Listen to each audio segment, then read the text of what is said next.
Hello दोस्तों। मैं रोहित आपका स्वागत करता हूं आपके अपने channel study with Alice Alex पर। और आप जानते हैं हम अपने चैनल के माध्यम से आर की तैयारी करा रहे हैं। और अगर आपको हमारे द्वारा दिए गए कंटेंट में या हमारे वीडियो में सुधार की जरा सी भी गुंजाइश नज़र आती है तो आप हमें कमेंट बॉक्स में अवश्य लिखें ताकि हम उसका जल्द से जल्द सुधार कर सकें। और इस वीडियो की फ्री पीडीएफ पाने के लिए आप हमारे टेलीग्राम चैनल से जुड़ सकते हैं और या हमारे व्हाट्सएप चैनल से भी जुड़ सकते हैं। लिंक आपको इसी वीडियो के डिस्क्रिप्शन में मिल जाएगा। तो चलिए देर ना करते हुए देख लेते हैं आज का जो हमारा वीडियो हो जाएगा। ये हो जाएगा भारत के भूगोल से। और भारत के भूगोल का इम्पोर्टेंट टॉपिक है दक्षिण भारत की नदियाँ। और आज हम इस वीडियो के माध्यम से देखेंगे दक्षिण भारत की नदियों से कौन कौन से क्वेश्चन आपके बनते हैं। ठीक है। और आप ये भी जानते हैं दोस्तों कि हम इम्पोर्टेंट चीज़ों को कवर करते हैं और बाकी चीज़ों को हम कवर नहीं करते हैं। तो चलिए देख लेते हैं जो जो आपके इंपॉर्टेंट क्वेश्चन बनते हैं और किस किस तरह के क्वेश्चन बनते हैं वो भी हम समझेंगे इस वीडियो के माध्यम से। तो चलिए देख लेते हैं आज का हमारा पहला क्वेश्चन हो जाएगा। और ये हो जाता है आज का हमारा पहला क्वेश्चन। पहला क्वेश्चन हमारा कथन निष्कर्ष से संबंधित है, कथन और कारण से संबंधित है। और ये हम देख लेते हैं। तो पहला जो कथन है ये हम देख लेते हैं। पश्चिमी घाट की नदियाँ डेल्टा का निर्माण नहीं करती हैं, ये आपसे पूछा गया है। और इसका कारण है वे छोटे मार्ग से तीव्र गति से कड़ी या कठोर चट्टानों के ऊपर से प्रवाहित हो जाती हैं। तो आपको बताना है दिए गए कूट से सही उत्तर का आपको चयन करना है। और चलिए देख लेते हैं इसका करेक्ट आंसर क्या हो जाता है। पश्चिमी घाट की नदियाँ जो है ये डेल्टा का निर्माण नहीं करती हैं, ये बात आपकी सही हो जाती है। पश्चिमी घाट की जो नदियाँ हैं ये डेल्टा का निर्माण नहीं करती हैं और वे छोटे छोटे मार्ग से तीव्र गति से कठोर चट्टानों के ऊपर से प्रवाहित हो जाती हैं। ये भी आपका कारण जो है करेक्ट हो जाता है। तो इस हिसाब से आप कह सकते हैं आपका जो करेक्ट आंसर हो जाएगा वो हो जाएगा आपका ए तथा आर दोनों आपके सही हो जाते हैं। और आर जो है ए की सही व्याख्या हो जाता है। ठीक है, ये चीज़ आपने समझ ली है क्वेश्चन नंबर 1 से। और ये क्वेश्चन आपका कहाँ कहाँ पूछा गया है ये भी आपको देख लेना है। इस तरह के क्वेश्चन जो है आपसे आपकी परीक्षाओं में पूछे जाते हैं। समझ लेते हैं थोड़ा सा इंपॉर्टेंट पॉइंट से। प्रायद्वीपीय भारत की प्रमुख नदियों का जो उद्गम है वो पश्चिमी घाट से ही होता है। ठीक है, जितनी भी आपकी ये आपका प्रायद्वीपीय भाग हो जाता है। इसकी जितनी भी नदियाँ होती हैं ज़्यादातर का जो है उद्गम पश्चिमी घाट से ही होता है। ठीक है, इस तरह से ये चलती हैं।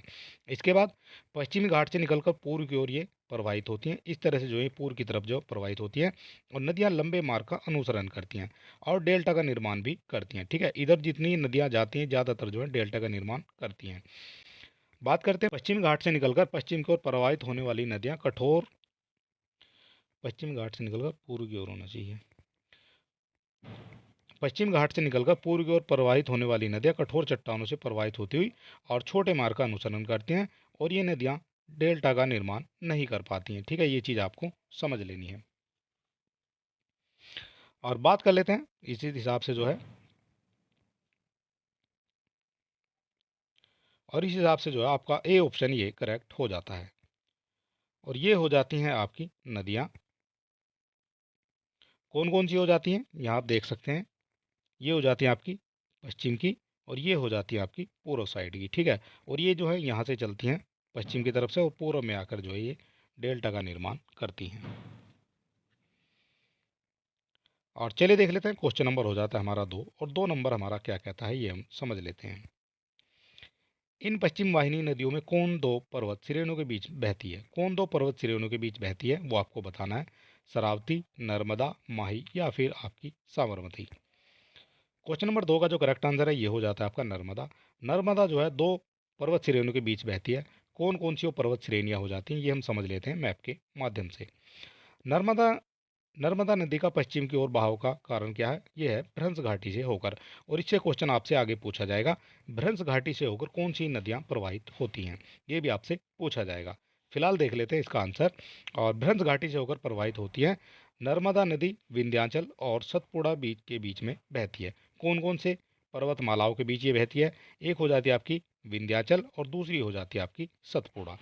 मध्य भारत में भूमि का ढलान जो है पूर्वी भारत की ओर होता है, इस वजह से ऐसा होता है। और यहाँ समझ लेते हैं सबसे पहले देख लेते हैं ये आपकी ऊपर की तरफ आपकी विंध्याचल जो आपकी विंध्य रेंज हो जाती है, नीचे आपकी हो जाती है सतपुड़ा। और इनके बीच में से जो है अमरकंटक से निकलकर बहती हुई आपकी ये खंबात की खाड़ी में गिर जाती है, ये होती है आपकी नर्मदा नदी। ठीक है, इस मैप से इतनी बात आपने समझ लेनी है। और चलिए बात कर लेते हैं क्वेश्चन नंबर हो जाता है हमारा 3 और 3 नंबर हमारा क्या कहता है। ये भी आपका कथन है और कथन ए और कारण से जो है क्वेश्चन दिया गया है, और इस तरह के क्वेश्चन जो है आपकी परीक्षाओं में देखने को मिलेंगे। और इसका जो है नीचे दिए कोड का सही उत्तर करके आपको उत्तर चुनना है। बात कर लेते हैं कथन की। नर्मदा अपने मुहाने पर डेल्टा का निर्माण करती है, ये आपको बताना है। और कारण हो जाता है इसका, वह एक भ्रंश घाटी में बहती है। तो डेल्टा का निर्माण करती है, ये बात बिल्कुल गलत हो जाती है। डेल्टा का निर्माण नर्मदा नदी नहीं करती है, और वह भ्रंश घाटी से होकर बहती है, ये आपका करेक्ट हो जाता है। ठीक है, तो इस हिसाब से जो आपका ऑप्शन करेक्ट हो जाएगा वो हो जाएगा आपका ए, आपका गलत हो जाएगा। और ए गलत आपका किस में दिया गया, ये आपका डी में दिया गया है। और आर जो है ये सही हो जाएगा। ठीक है, ये चीज़ आपने समझ लेनी है। नर्मदा नदी जो है ये आपके डेल्टा का निर्माण नहीं करती है। ठीक है, ये एस्चुरी बनाती है, और वह एक भ्रंश घाटी से होकर बहती है, ये भी हम आगे समझेंगे। और चलिए ये देख लेते हैं इनके इंपॉर्टेंट पॉइंट क्या हो जाते हैं। नर्मदा नदी अपने मुहाने पर डेल्टा का निर्माण नहीं करती है, और इसका प्रमुख कारण यह है कि यह एक भ्रंश घाटी से होकर प्रवाहित होती है। ठीक है, ये चीज़ आपको समझ लेनी है। और भ्रंश घाटी से प्रवाहित होने के कारण इसमें गाद का अभाव रहता है। और चलिए यहाँ देख लेते हैं, ये आपका हो जाता है डेल्टा। ठीक है, ये आपका डेल्टा होता है जब एक नदी जो है वो आती है, और ये जो है कई भागों में बट जाती है। ठीक है, इस तरह से ये जो बट जाती है इसको जो है डेल्टा कहा जाता है, और ये डेल्टा का निर्माण करती है। लेकिन नर्मदा ऐसा नहीं करती है। डेल्टा का निर्माण कौन सी करती है, तो डेल्टा का निर्माण करती है आपकी गंगा और ब्रह्मपुत्र, और वो विश्व का सबसे बड़ा डेल्टा जिसे कहते हैं सुंदरवन का डेल्टा। ठीक है, ये विश्व का सबसे बड़ा डेल्टा भी हो जाता है। ठीक है, ये चीज़ आपको समझ लेनी है। और बात करते हैं, जो आपकी नर्मदा नदी है वो आपकी एस्चुरी बनाती है। क्यों? क्योंकि वो भ्रंश घाटी से होकर बहती है। यहाँ आप देख सकते हैं, ये आपकी नर्मदा नदी जा रही है, और ये जिस तरह से जा रही उसी तरह से ये सीधी जाती रहेगी, और भ्रंश घाटियों से होकर यानी संकरी घाटियों से होकर ये बहती हुई चली जाएगी, और एक जगह ही अपना जल गिरा देती है। ठीक है, ये हो जाती है आपकी नर्मदा नदी। इतनी बात आपने समझ लेनी है डेल्टा से और एस्चुरी से। और चलिए देख लेते हैं, क्वेश्चन नंबर हो जाता है हमारा 4। 4 नंबर हमारा क्या कहता है, कौन सी नदी रिफ्ट घाटी या भ्रंश द्रोणी से होकर बहती है। ये क्वेश्चन आपसे कई बार परीक्षाओं में पूछा जाता है, और यहाँ आप देख सकते हैं ये क्वेश्चन भी पूछा गया है। तो क्वेश्चन नंबर 4 का जो करेक्ट आंसर है ये आपका नर्मदा नदी हो जाता है। ठीक है, नर्मदा नदी जो है आपका रिफ्ट घाटी या भ्रंश द्रोणी से होकर बहती है, और नर्मदा के अलावा एक नदी और आ जाती है जो आपकी बहती है, ये बहती है आपकी तापी नदी। तापी, जिसको आप ताप्ती भी कह सकते हैं। ठीक है, यहाँ आपको कंफ्यूज होने की आवश्यकता नहीं है, क्योंकि तापी को ही ताप्ती भी कहा जाता है। और चलिए बात कर लेते हैं, यहाँ हम समझ लेते हैं इंपॉर्टेंट पॉइंट के माध्यम से। रिफ्ट घाटी क्या है? रिफ्ट घाटी आपको बता देना है, जब किसी स्थान पर कई किलोमीटर की लंबाई में फैले दो सामान्य भ्रंशों के बीच का भाग नीचे धंस जाता है। जैसे एक भाग होता है ये आपका नीचे धंस जाए, या फिर इसका जो भाग है ये आपका ऊपर उठ जाए। ठीक है, इस तरह से जो है घाटी का निर्माण हो जाता है। ठीक है, दोनों ही तरह से। और ये एक बेसिन या घाटी का निर्माण वहाँ पर हो जाता है। ठीक है, और जिसे रिफ्ट या ग्रेबन भी कहा जाता है। आपसे ये पूछ लिया जाएगा कि ग्रेबन किसको कहा जाता है, तो आपको बता देना है रिफ्ट घाटी को ग्रेबन कहा जाता है। और रिफ्ट घाटी का निर्माण उस समय भी हो सकता है जब सामान्य भ्रंशों के बीच का भाग जो है ये अगल बगल वाले से ऊपर उठ जाए। ठीक है, बीच का भाग ऐसे उठ जाए और अगल बगल वाले ये आपके सामान्य रह जाए, तब भी आपका रिफ्ट घाटी का निर्माण हो जाता है। और यहाँ आप समझ लेते हैं इमेज के माध्यम से। ठीक है, ये आपका सामान्य से जो है नीचे की तरफ चला गया है, और ये जो आपके इसके किनारे हैं ये आपके ऊपर उठे हुए रह गए हैं, तो ये आपकी भ्रंश घाटी हो जाती है। ठीक है, इससे प्रवाहित होती है नर्मदा नदी। इस तरह से जो है नर्मदा नदी प्रवाहित होती रहती है, और इसी को जो रिफ्ट घाटी या ग्रेबन कहा जाता है। इतनी बात आपको समझ लेनी है, इससे आपका क्वेश्चन हर परीक्षा में पूछा जाता है। चलिए बात कर लेते हैं, क्वेश्चन नंबर हो जाता है हमारा 5। नर्मदा घाटी उदाहरण है। नर्मदा घाटी किसका उदाहरण है? ये हमने अभी आपको पिछले क्वेश्चन में बता दिया है। नर्मदा घाटी ये आपकी भ्रंश घाटी का उदाहरण हो जाता है। और क्वेश्चन नंबर देख लेते हैं, 6 देख लेते हैं। और निम्नलिखित में से कौन सी नदी भ्रंश घाटी से होकर प्रवाहित होती है? एक क्वेश्चन को एग्जामिनर कई तरह से आपसे पूछ सकता है। 2017 में ये क्वेश्चन पूछा गया है, और ये पूछा गया है कुछ इस तरह से। और पिछला क्वेश्चन जो है ये आपका पहले पूछा गया, ये नर्मदा घाटी उदाहरण। ठीक है, ये भी क्वेश्चन जो है भ्रंश घाटी से है, और ये क्वेश्चन भी आपका भ्रंश घाटी से हो जाएगा। लेकिन एग्जामिनर जो है हर साल उसको हल्का पुल्का चेंज करके आपसे पूछ लेता है, क्वेश्चन एक ही होता है। अगर आपने उसको पढ़ा हुआ आराम से उसका आंसर लगा सकते हैं। करते हैं क्वेश्चन नंबर 6 की। निम्नलिखित में से कौन सी नदी भ्रंश घाटी से होकर बहती है? तो ये भी आपकी जो है तापी नदी हो जाएगी। ठीक है, मैं भी आपको बता रहा था, एक आपकी नर्मदा नदी हो जाती है, और प्लस एक आपकी तापी नदी हो जाती है, जो नदी भ्रंश घाटी से होकर बहती हैं। और यहाँ समझ लेते हैं इंपॉर्टेंट पॉइंट के माध्यम से। तापी या ताप्ती ये दोनों एक ही नदियां हैं और विभ्रंश घाटी से होकर प्रवाहित होती है। यह नदी मध्य प्रदेश के बैतूल जिले में, यहाँ से आपसे क्वेश्चन बन सकता है, ये जो है निकलती है। ये बैतूल जिले में सतपुड़ा की पहाड़ियों से निकलती है। और ताप्ती बेसिन मध्य प्रदेश, गुजरात, महाराष्ट्र में विस्तृत है और यह नदी पश्चिम की ओर बहते हुए अरब सागर में गिर जाती है। यह आपकी पूर्व की तरफ से आती है पश्चिम में जाकर और ये अरब सागर में यहाँ अपना जल गिरा देती है। ठीक है। और इसके अतिरिक्त नर्मदा नदी भी विभ्रंश घाटी का उदाहरण हो जाता है। ये भी बात आपको समझ लेनी है। इन दोनों नदियों से आपके काफ़ी क्वेश्चन पूछे जाते हैं। और ये हो जाती है आपकी ताप्ती नदी। ठीक है, ये आपका बैतूल से निकलती है और ये आपकी जो है अरब सागर में अपना जल गिरा देती है। ठीक है, ये चीज़ आपको समझ लेनी है। और चलिए बात कर लेते हैं, क्वेश्चन नंबर हो जाता है हमारा 7। और 7 नंबर क्या कहता है, निम्नलिखित में से कौन सी नदी बंगाल की खाड़ी में नहीं गिरती है। आपसे पूछा गया है बंगाल की खाड़ी में नहीं गिरती है। महानदी बंगाल की खाड़ी में गिर जाती है, कृष्णा नदी ये भी आपका बंगाल की खाड़ी में गिर जाती है, और गोदावरी ये भी आपका बंगाल की खाड़ी में गिर जाती है।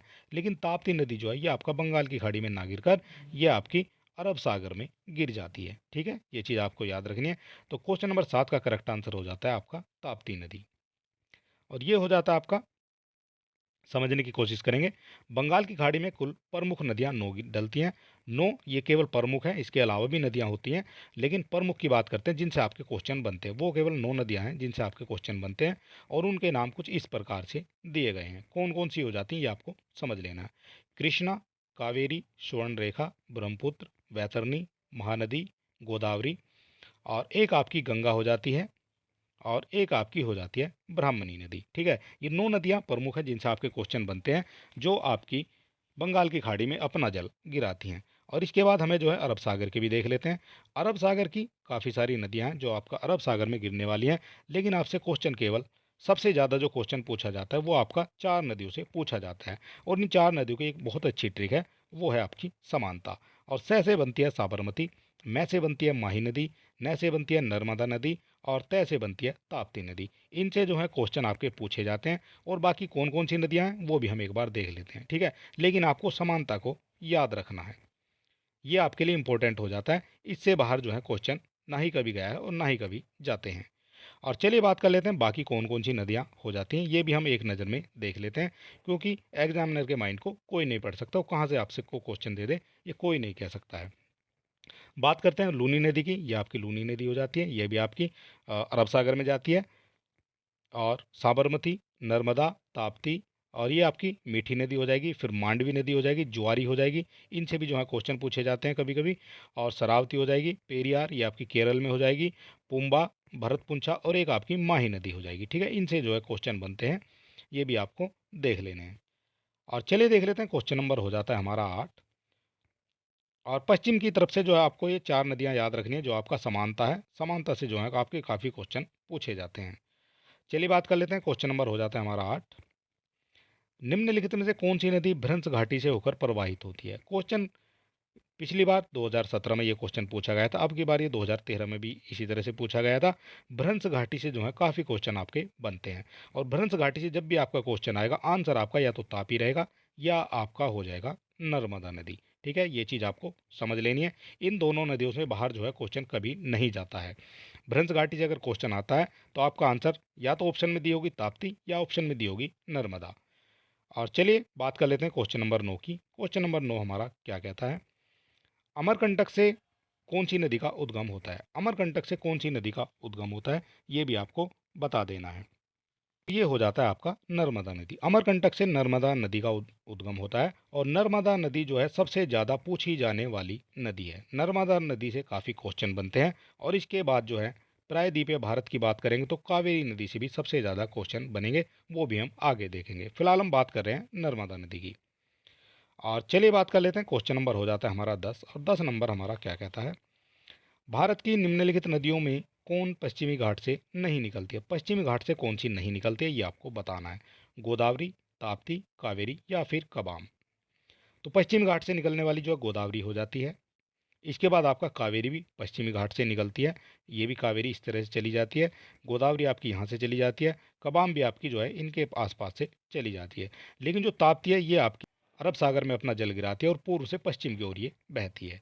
ठीक है, तो इस हिसाब से क्वेश्चन नंबर 10 का करेक्ट आंसर हो जाता है आपका ताप्ती नदी। और चलिए बात कर लेते हैं इससे बनने वाले इंपॉर्टेंट पॉइंट क्या हो जाएंगे। ताप्ती नदी मध्य प्रदेश के मुल्ताई नगर बैतूल जिला से निकलती है। यहाँ से आपसे क्वेश्चन बनता है कि किस जिले से ये बहती है। ये आपका बैतूल जिला आपको याद रखना है। और अरब सागर में ये गिर जाती है, ये भी आपको याद रखना है कहाँ गिरती है। और जबकि गोदावरी, कावेरी और कवाम ये पश्चिमी घाट से निकलने वाली नदियाँ हो जाती हैं। और चलिए बात कर लेते हैं, क्वेश्चन नंबर हो जाता है हमारा 11। और 11 नंबर हमारा क्या कहता है, निम्न में से अरब सागर में गिरने वाली नदी कौन सी है। अरब सागर में गिरने वाली नदियाँ आपको बताना है। गोदावरी है, ये आपकी जो है बंगाल की खाड़ी में गिरती है।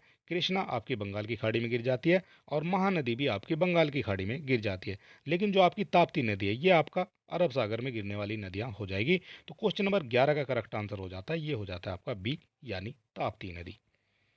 और चलिए बात कर लेते हैं, क्वेश्चन नंबर हो जाता है हमारा 12। कावेरी नदी का उद्गम है। कावेरी नदी का आपसे उद्गम पूछा गया है। सह्याद्री नदी, सह्याद्री हो जाएगा, ब्रह्मगिरी पहाड़ियाँ हो जाएगा, गवाली पहाड़ियाँ हो जाएगी या अमरकंटक हो जाएगा। और ये क्वेश्चन आपका आर ओ आर ओ की परीक्षा में पूछा गया क्वेश्चन है। क्वेश्चन नंबर 12 का करेक्ट आंसर हो जाता है, ये हो जाता है आपका बी। कावेरी नदी का जो उद्गम है ये ब्रह्मगिरी की पहाड़ियों से हो जाता है। और यहाँ समझ लेते हैं इंपॉर्टेंट पॉइंट के माध्यम से। कावेरी कर्नाटक तथा उत्तरी तमिलनाडु में बहने वाली एक सदारी नीरा नदी है। यहाँ से कितने क्वेश्चन बनेंगे ये हम देखेंगे इस पॉइंट के माध्यम से। ठीक है, कितने क्वेश्चन यहाँ से बनते हैं आपके। सबसे पहले आपसे ये पूछा जाएगा सदा नीरा नदी कौन सी, यानी जिसमें सदा नीर रहता है वो हो जाती है आपकी सदा नीरा। और सदा नीरा कहा जाता है कावेरी को। ठीक है, ये चीज़ आपको एक पॉइंट आपसे मिल जाता है। इसके बाद इसको ये कहाँ से निकलती है ये भी आपसे पूछा जाएगा। पश्चिम घाट के पर्वत ब्रह्मगिरी से ये निकलती है, यहाँ से भी एक क्वेश्चन बनता है। ठीक है, इसके बाद इसकी आपसे लंबाई पूछी जाएगी, कितने किलोमीटर, ये 760 किलोमीटर की लंबाई इसकी हो जाती है। और एक क्वेश्चन आपका यहाँ से बनता है, ये आपका जल कहाँ गिराती है, तो ये आपकी बंगाल की खाड़ी में जल गिराती है, ये भी आपसे पूछा जाएगा। और इसके बाद इसकी उपनदियाँ पूछी जाएंगी, यहाँ से भी क्वेश्चन बनते हैं। सिमसा, हेमवती, भवानी ये इसकी जो है उपनदियाँ हो जाएंगी। ठीक है, एक ही पॉइंट से आपके कितने सारे क्वेश्चन निकल कर आते हैं। ठीक है, और एग्जामिनर जो है इससे बाहर क्वेश्चन कभी नहीं देता है। कावेरी नदी के किनारे बसा हुआ कौन सा शहर हो जाएगा, यहाँ से भी आपसे पूछा जा सकता है, ये आपका तिरुचापल्ली हो जाएगा। ठीक है, और ये हिंदू का प्रसिद्ध जो है तीर्थ स्थान है, इसलिए यहाँ से क्वेश्चन पूछा जाना हो जाता है।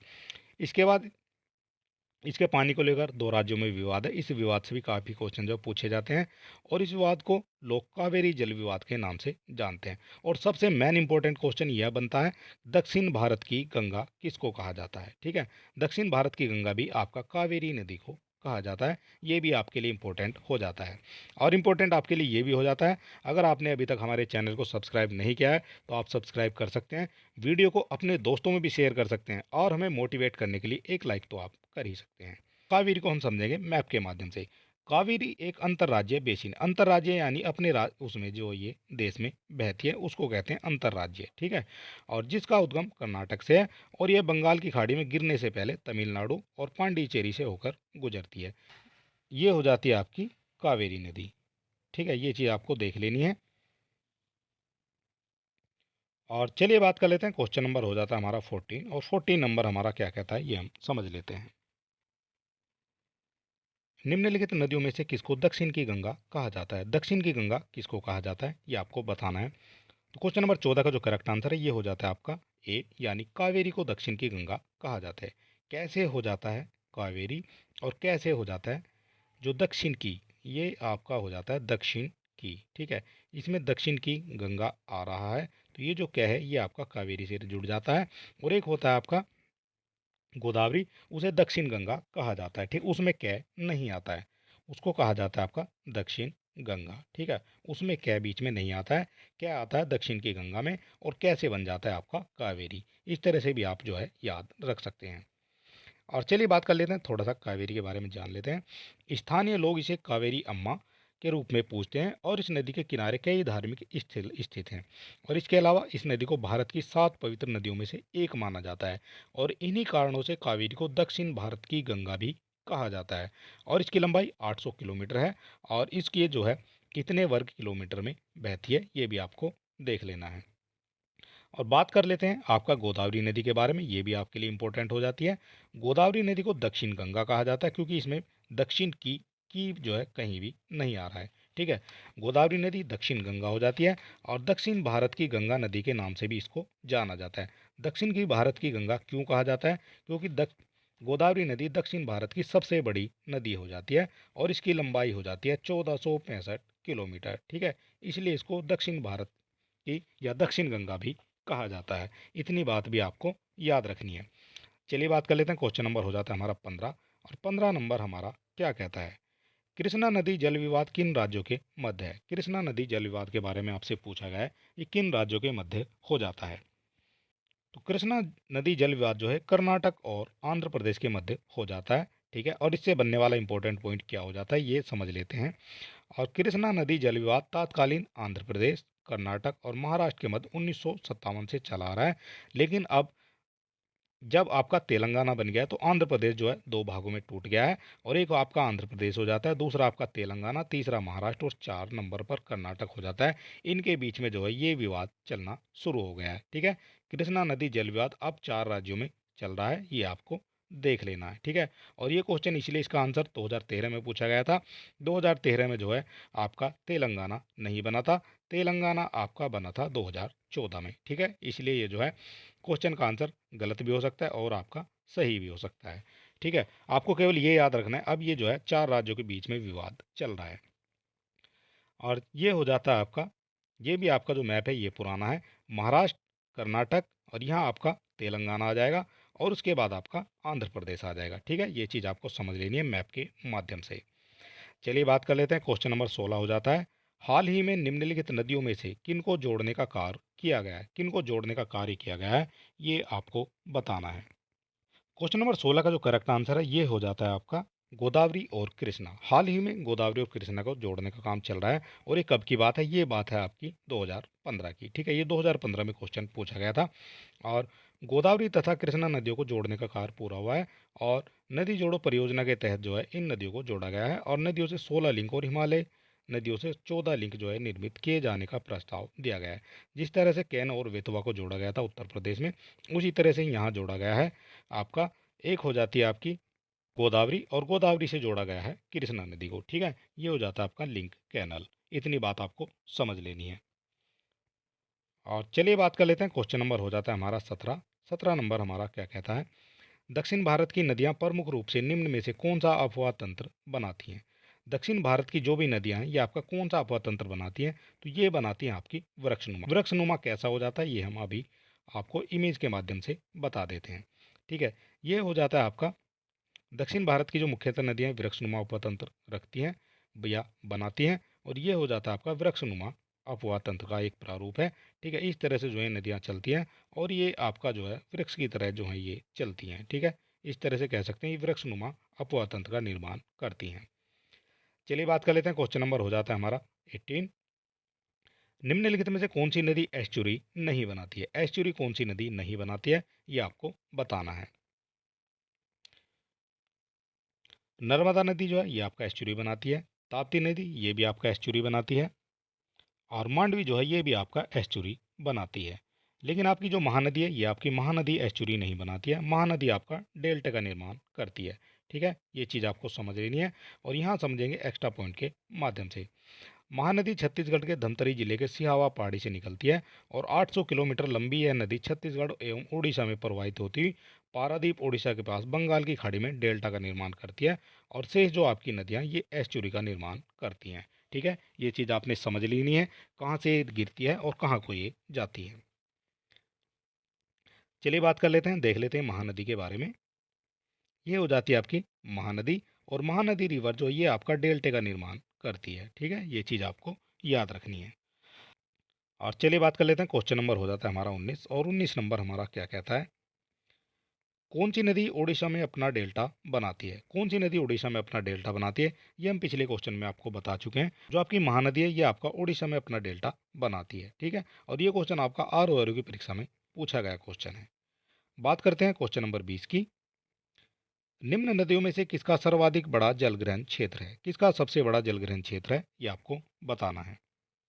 तो सबसे बड़ा जो जलग्रहण क्षेत्र है ये हो जाता है आपका गोदावरी का। क्वेश्चन नंबर 20 का करेक्ट आंसर हो जाता है आपका सी। और इससे बनने वाले इंपॉर्टेंट पॉइंट क्या हो जाते हैं ये हम देख लेते हैं। नर्मदा नदी का जलग्रहण क्षेत्र जो है ये 98,796 वर्ग किलोमीटर हो जाता है। महानदी की बात करते हैं तो 1,41,589 वर्ग किलोमीटर हो जाता है। गोदावरी का 3,12,812 वर्ग किलोमीटर हो जाता है।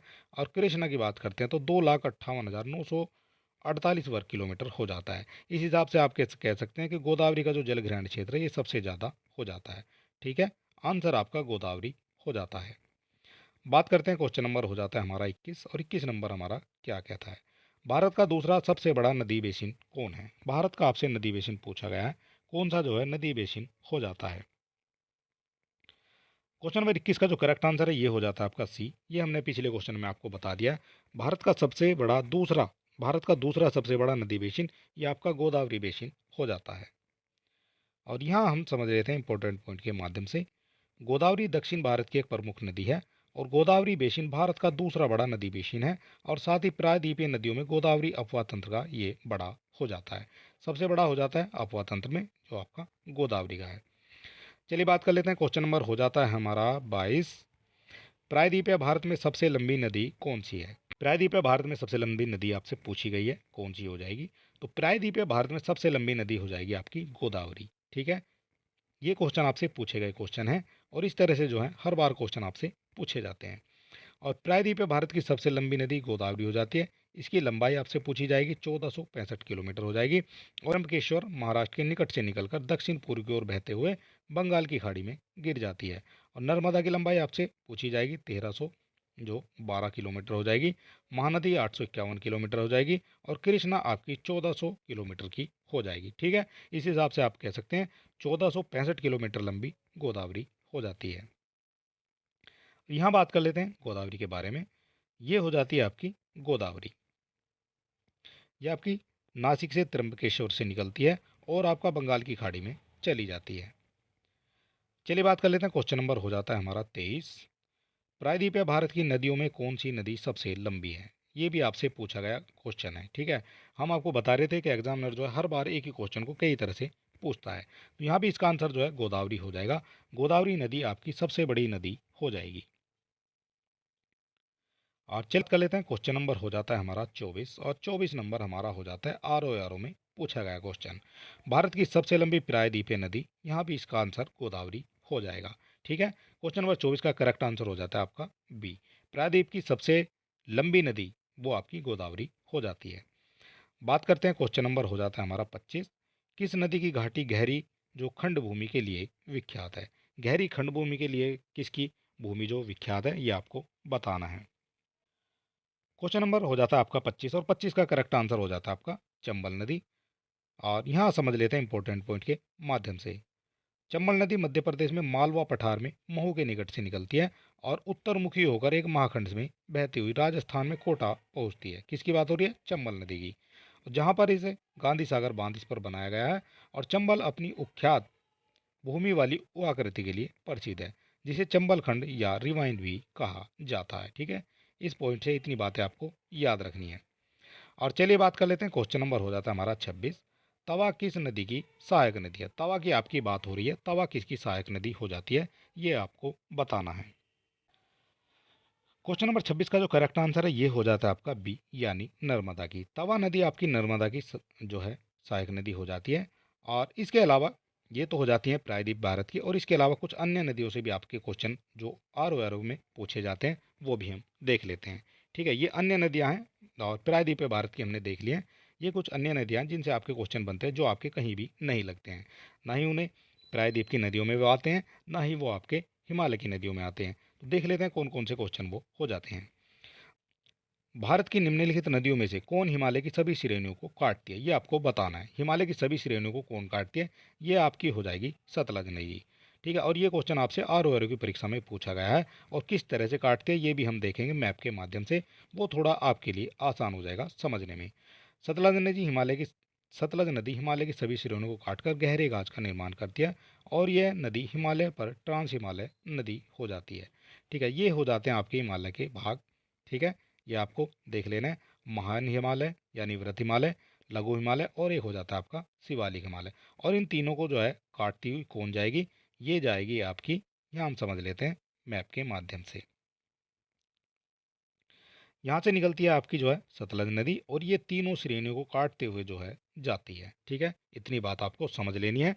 और तीनों श्रेणियों को कौन सी काटती हुई, या हिमालय श्रेणी को पार करते हुए कौन सी जाती है, तो ये हो जाती है आपकी सतलज नदी। ठीक है, सतलज नदी हो जाती है। और इससे अभी एक क्वेश्चन और आएगा, वो भी हम देखेंगे। और ये है वो क्वेश्चन जिसको हम बता रहे हैं। निम्नलिखित में से कौन सी एक नदी हिमालय पार ट्रांस हिमालयंस की नदी है। ठीक है, हिमालय पार की नदी कौन सी हो जाती है, ये आपको बताना है। वो भी आपकी सतलज नदी हो जाती है। ठीक है, सतलज नदी हिमालय पार की नदी है, ये आपको देख लेना है। बात करते हैं क्वेश्चन नंबर 29। दूधगंगा नदी निम्न में से किस में अवस्थित है। दूधगंगा की बात हो रही है। दूधगंगा नदी किस में अवस्थित हो जाती है, ये आपको बताना है। क्वेश्चन नंबर 29 का जो करेक्ट आंसर है ये हो जाता है आपका जम्मू एंड कश्मीर। ठीक है, जम्मू एंड कश्मीर में दूधगंगा स्थित हो जाती है। और इसके बारे में हम समझ लेते हैं इंपॉर्टेंट पॉइंट के माध्यम से। दूधगंगा नामक नदियां जम्मू कश्मीर के अतिरिक्त उत्तराखंड एवं महाराष्ट्र में भी प्रवाहित होती हैं। और इस तरह से इसका क्वेश्चन जो है ए भी सही हो जाता है और आपका सी भी सही हो जाता है। ठीक है, परंतु उत्तर प्रदेश लोक सेवा आयोग ने इसका आंसर जो है ए माना, यानी आप कह सकते हैं दूधगंगा जो नदी है ये आपकी J&K में हो जाएगी। और चलिए बात कर लेते हैं, क्वेश्चन नंबर हो जाता है हमारा 30।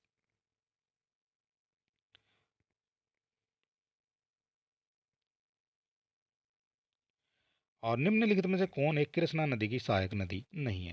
क्वेश्चन नंबर 30 का जो करेक्ट आंसर है ये हो जाता है आपका तेल नदी। तेल नदी जो है ये कृष्णा की सहायक नदी नहीं है। और यहाँ समझ लेते हैं इंपॉर्टेंट पॉइंट के माध्यम से।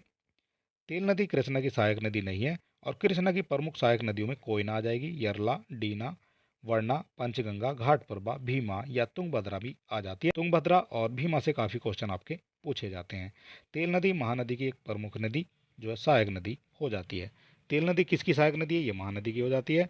और बाकी बात कर लेते हैं, ये हो जाती है आपकी कृष्णा नदी। और कृष्णा नदी की कौन कौन सी जो है सहायक नदियाँ हो जाती हैं ये आपको देख लेना है। और यहाँ देख लेते हैं, ये कृष्णा नदी की हो जाएगी, तुंगभद्रा हो जाएगी, भीमा हो जाएगी। इनसे जो है काफ़ी क्वेश्चन आपसे पूछे जाते हैं। चलिए बात कर लेते हैं, क्वेश्चन नंबर हो जाता है हमारा 31। हंगरी सहायक नदी है। हंगरी किसकी सहायक नदी हो जाती है। क्वेश्चन नंबर 31 का जो करेक्ट आंसर है ये हो जाता है आपका तुंगभद्रा की। हंगरी तुंगभद्रा की सहायक नदी हो जाती है। और ये समझ लेते हैं हंगरी के बारे में। हंगरी नदी पश्चिमी घाट से निकलकर कर्नाटक और आंध्र प्रदेश से प्रवाहित होकर तुंगभद्रा नदी में मिल जाती है। किस नदी में मिल जाती है, तुंगभद्रा नदी में मिल जाती है। और यहाँ थोड़ा सा हम आपको दिखाने का प्रयास करेंगे। ये है आपकी तुंगभद्रा नदी और यहाँ से आपकी निकलती है हंगरी नदी। ठीक है, ये चीज़ आपको देख लेनी है। और हंगरी नदी कहाँ से निकलती है, तुंगभद्रा नदी से निकलती है। या आप कह सकते हैं तुंगभद्रा की सहायक नदी हो जाती है हंगरी नदी। और चलिए बात कर लेते हैं, क्वेश्चन नंबर हो जाता है हमारा 32। निम्न नहरों में से किसे दामोदर नदी से निकाला गया है। बात करते हैं सरिन नहर, एडन नहर, बिस्ट दोआब या ईस्टर्न ग्रे नहर। क्वेश्चन नंबर हो जाता है हमारा 32। और 32 नंबर क्या कहता है। क्वेश्चन नंबर 32 का जो करेक्ट आंसर है ये हो जाता है आपका एडन नहर। ठीक है, दामोदर नदी से निकाला गया है वो है आपकी एडन नहर। और क्वेश्चन नंबर देख लेते हैं 33। 33 हमारा क्या कहता है। भारत की निम्नलिखित नदियों में से कौन सी दामोदर नदी की सहायक नदी नहीं है। नहीं है ये आपसे पूछा गया है। ये क्वेश्चन आपका यूपी परीक्षा में पूछा गया है। और क्वेश्चन नंबर 33 का जो करेक्ट आंसर है ये हो जाता है आपका इंद्रावती नदी। ठीक है, और यहाँ समझ लेते हैं इंपॉर्टेंट पॉइंट के माध्यम से। दामोदर नदी हुगली की सहायक नदी नहीं है। दामोदर नदी का जो उद्भव छोटा नागपुर पठार से होता है और ये झारखंड और पश्चिम बंगाल में बहती है। और इसकी सहायक नदियाँ बारकी हो जाएगी, जमुनाई और बराकर हो जाएगी।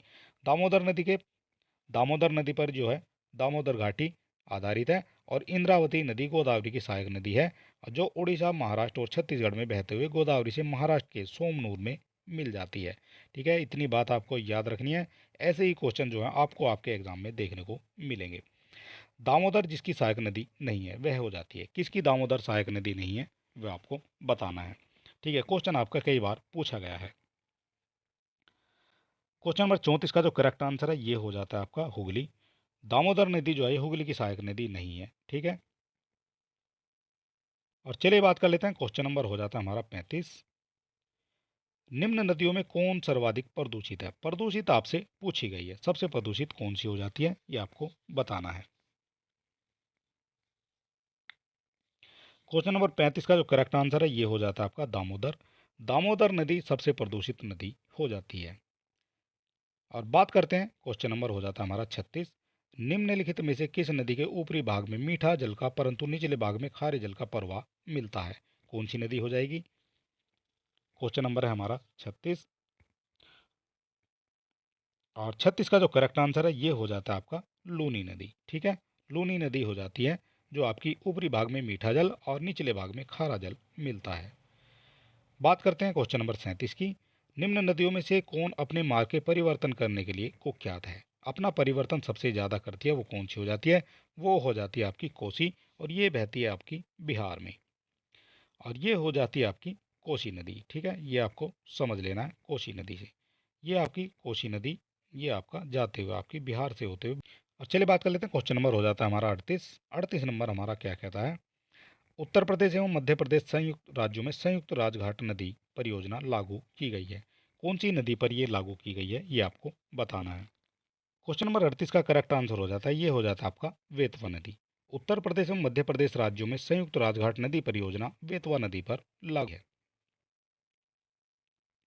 और ये बात कर लेते हैं वेतवा नदी से।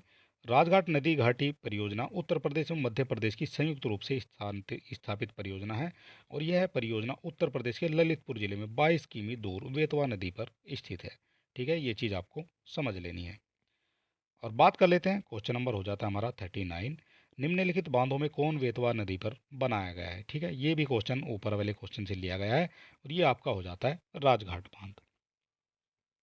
और चलिए बात कर लेते हैं, क्वेश्चन नंबर देख लेते हैं हमारा नेक्स्ट हो जाएगा, ये हो जाएगा हमारा 40।